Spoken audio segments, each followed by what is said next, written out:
Welcome to doassignment-ca. Here is the problem. The acceleration of a particle along a straight line is defined by a equals 2t minus 9 meters per second squared, where t is in seconds. At t equals 0, s equals 1 meter, and v equals 10 meters per second. When t equals 9 seconds, determine a, the particle's position, b, the total distance traveled, and c, the velocity. Now let us work through the solution step by step. We start by integrating the acceleration to find the velocity. Integrating 2t minus 9 gives t squared minus 9t plus a constant. Plugging in the initial condition that v equals 10 at t equals 0 tells us the constant is 10, so the velocity function is t squared minus 9t plus 10 meters per second.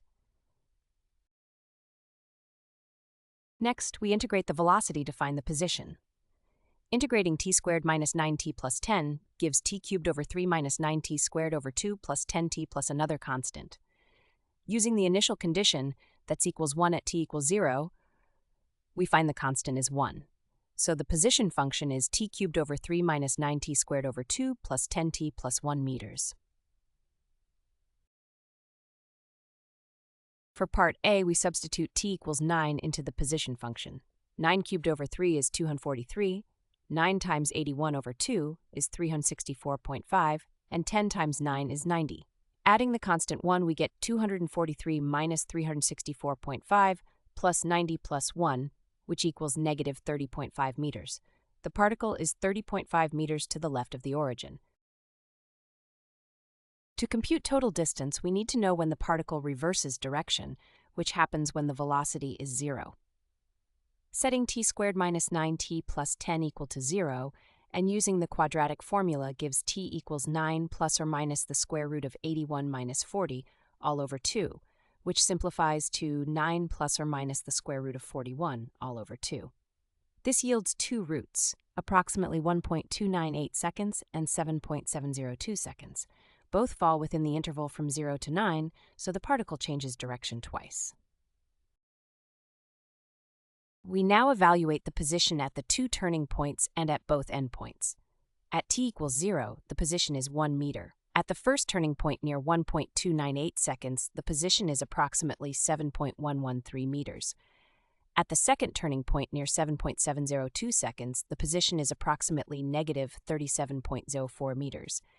And at t equals 9, the position is negative 30.5 meters. The total distance is the sum of the absolute values of displacement on each segment.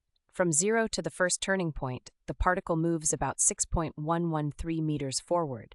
From the first to the second turning point, it moves about 44.153 meters backward. From the second turning point to t equals 9, it moves about 6.542 meters forward. Adding these up gives a total distance of approximately 56.8 meters. For part C, we substitute t equals 9 into the velocity function. 9 squared is 81, minus 9 times 9 is another 81, and then we add 10. The result is 10 meters per second. The positive value means the particle is moving in the positive direction at that instant. To summarize, at t equals 9 seconds, the particle's position is negative 30.5 meters, meaning it is 30.5 meters behind the origin. The total distance traveled over the 9-second interval is approximately 56.8 meters. The velocity at t equals 9 seconds is 10 meters per second in the positive direction. The key technique is to integrate acceleration twice, apply initial conditions to fix the constants, and use the zeros of velocity to correctly compute total distance as a sum of absolute displacements. Visit doassignment.ca for more study tools, AI learning support, and online tutoring.